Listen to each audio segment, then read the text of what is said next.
Bismillahirrahmanirrahim. Kita akan membahas pada video sekarang tentang fi'il mudhari mansub. Ya. Ini adalah pembahasan tentang fi'il mudhari mu'rab. Pada kesempatan sekarang saya akan membahas tentang apa itu fi'il mudhari mansub.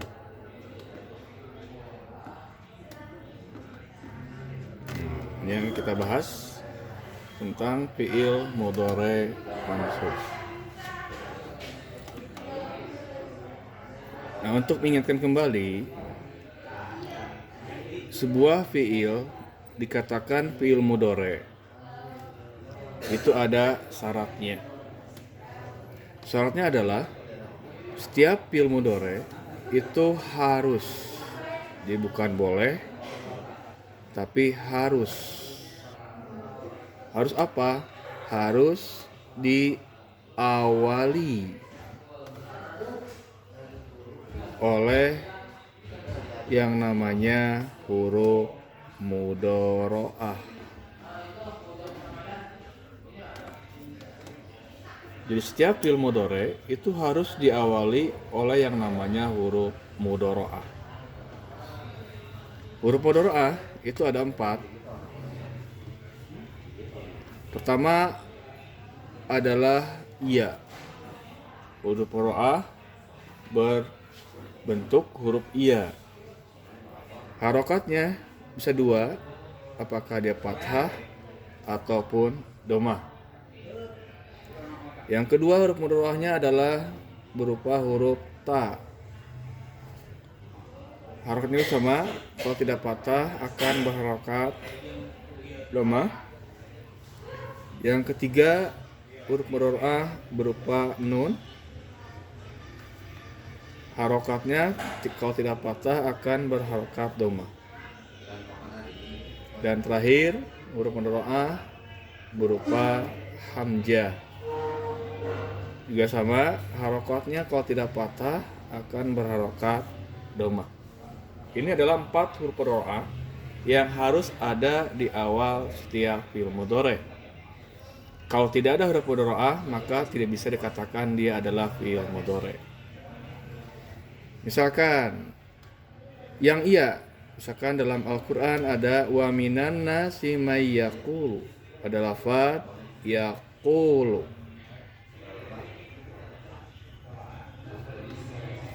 Yaqulu adalah fi'il mudhari, di mana ya ini adalah huruf mudhari'ah. Ya, ya-nya adalah huruf mudhari'ah. Kemudian ada lagi huruf mudhari'ah yang berupa dhammah. Misalkan Al-Baqarah ayat ketiga, allazina yu'minuna bil ghaibi, ada lafaz yu'minuna. Ini huruf mudhari'ahnya berupa iya dan harokatnya adalah dhammah. Artinya huruf mudhari'ah adalah huruf yang ada di awal setiap fi'il mudhari. Harokatnya bisa fathah, bisa dhammah. Itulah disebut dengan fi'il mudhari. Kemudian fi'il mudhari dikatakan mansub. Kenapa dia dikatakan mansub? Alasannya adalah dia dikatakan mansub karena dia diawali oleh yang namanya nawasib. Diawali oleh yang namanya nawasib. Apa itu nawasib? Nawasib adalah bentuk jama dari nasibun. Jadi sebut dengan istilahnya nawasib mudhari. Kalau pakai bahasa Arab, nawasib. Nawasibu. mudhari. Nawasib mudhari itu banyak, tapi untuk pemula kita cukup sementara memahami ada 4 aja dulu. Insya Allah nanti pada saat yang lain akan saya jelaskan sisanya. Yang pertama adalah an. An termasuk nawasib mudhari. Yang kedua adalah lan. Yang ketiga izan. Dan yang keempat adalah kai. Ini adalah 4 dasar dari nawasib mudhari. Kalau ini sudah didapati pahami, nanti akan saya tambahkan dengan nawasib mudhari yang lain. Sementara kita pahami dulu 4 aja dulu. Nah, an, lan, izan, kai disebut nawasib mudhari. Artinya dia merubah fi'il mudhari menjadi mansub. Baik, kita buat contoh misalkan. Misalkan kita membuat contoh lafadznya adalah yaqra'u. Yaqra'u artinya membaca. Ketika kita tambahkan di awalnya dengan an, maka an ini dia mengubah fi'il mudhari yang ada setelahnya. Asalnya dibaca yaqra'u. Ketika ada an, maka ini berubah harokatnya menjadi fathah dan dibacanya an yaqra'a.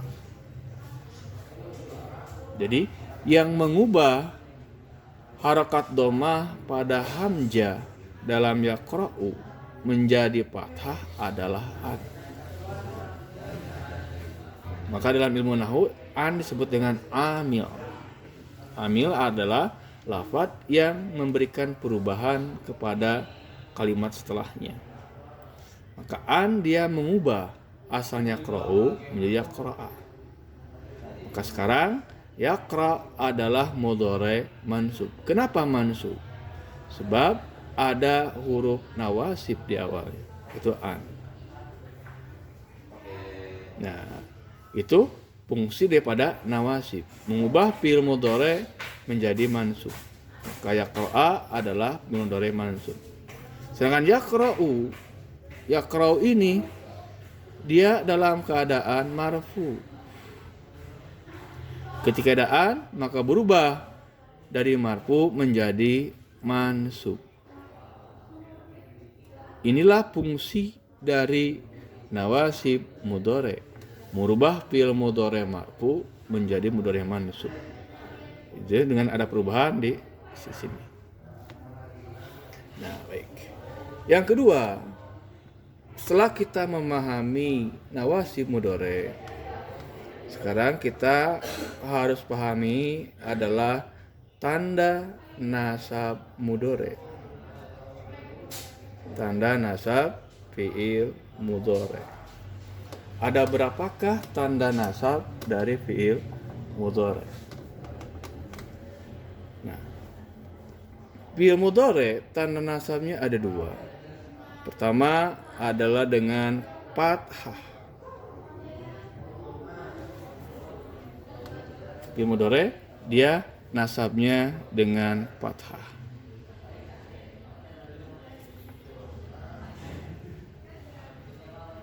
Tanda nasab dengan fathah ini berlaku untuk 5 dhamir.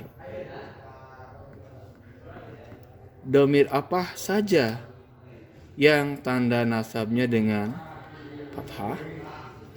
Pertama adalah untuk dhamir huwa. Kedua, dhamir hiya. Ketiga, dhamir anta. Keempat, dhamir ana. Dan terakhir, dhamir nahnu. Kelima dhamir ini bila diawali oleh nawasib mudhari, maka tanda nasabnya dengan fathah. Misalkan kita ambil contoh domir huwa, misalkan yaf ilu. Ini sebelum ada perubahan, kita bacanya yaf ilu. Ketika kita tambahkan a seperti ini, maka kita tulis an di awal simpannya, kemudian adanya perubahan di akhirnya, asalnya dibaca yap ilu, setelah ada an akan dibacanya jadi yap ila, an yap ila. Di doma berubah jadi fathah.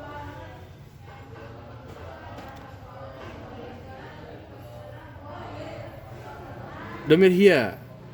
Domir hiya misalkan kita ambil contoh yang mudah. Taf ilu. Misalkan yang ini pakai huruf nasabnya udah lan. Kita tulis lan dulu. Kemudian taf ilunya di sini dan berubah, kita rubah. Yang doma kita rubah jadi fathah. Maka dibacanya lan taf ila. Demikian juga domir anta. Domir anta ini bentuknya sama kayak domir hiya. Artinya ini kita bisa menggunakan taf ilu, bisa domir huwa atau domir hiya atau domir anta. Misalkan ini kita menggunakannya izan.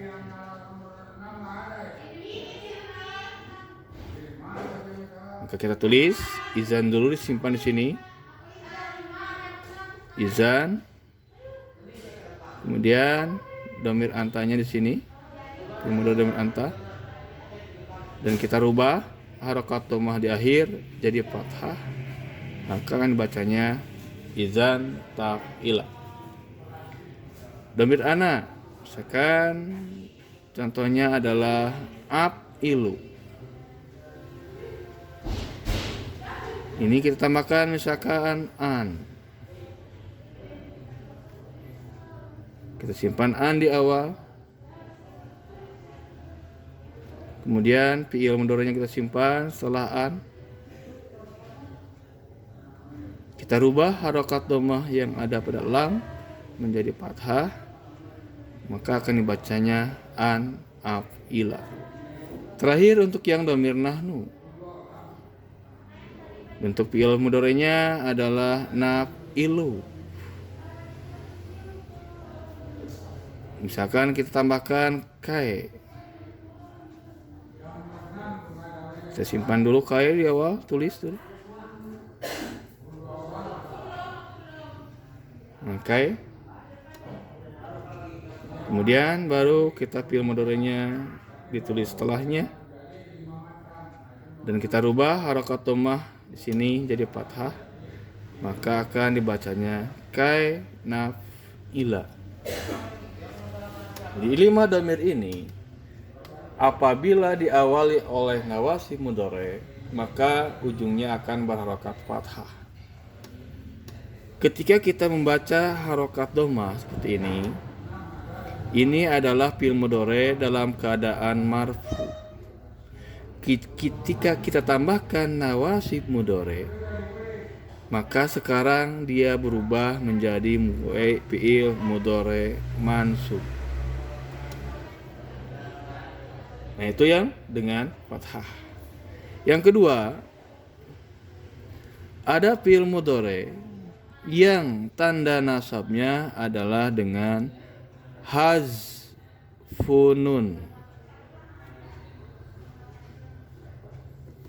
Hazfunun. Ini hazfunun.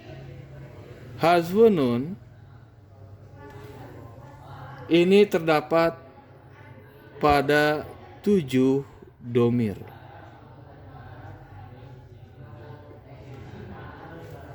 Jadi ada 7 domir dalam fi'il mudhari yang tanda nasabnya dengan hazfun nun.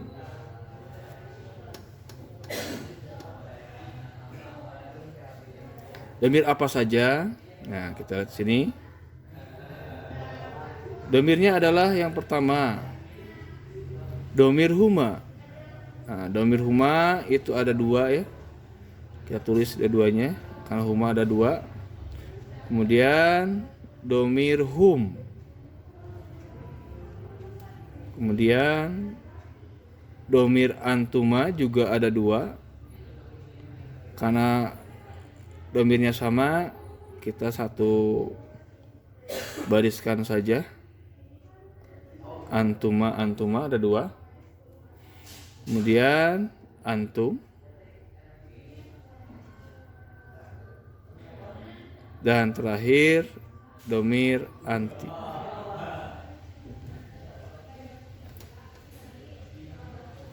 Jadi ada 7. Huma, hum, antuma, antum, dan anti. Kalau kita lihat contohnya, misalkan domir huma. Nah, baik, saya geser dulu bentar sedikit. Ini biar kelihatan jelas ya. Semoga dapat jelas. Kita lihat contohnya.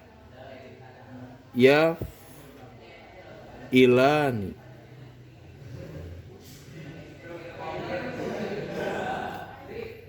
Ini domir huma. Yaf ilani.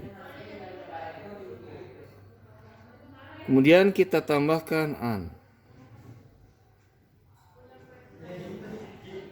Maka kita tulis. Pertama tulis an-nya dulu. An. Nah, kemudian yang asalnya dibaca yaf ilani, ketika adanya an, maka an dia membuang huruf nun. Huruf nun ini dibuang, maka akan dibacanya yaf ila.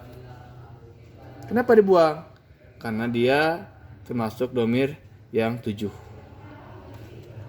Hadfu artinya membuang. Nun artinya huruf nun. Ihadfu nun artinya membuang huruf nun. Contoh domir hum. Misalkan ya iluna.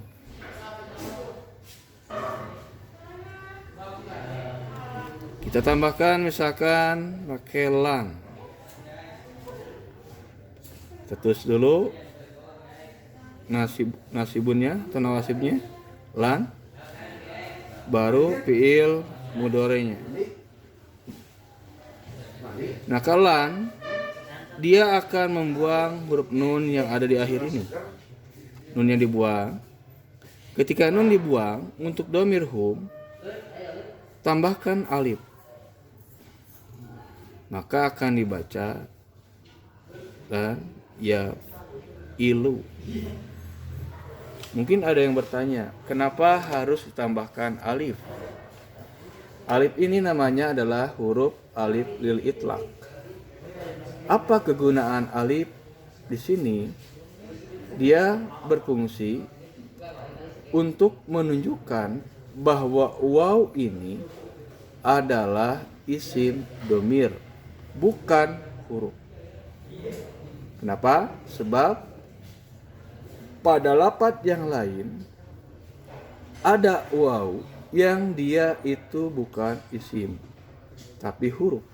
Misalkan kita ambil contoh fi'il, misalkan rida'a yad'u.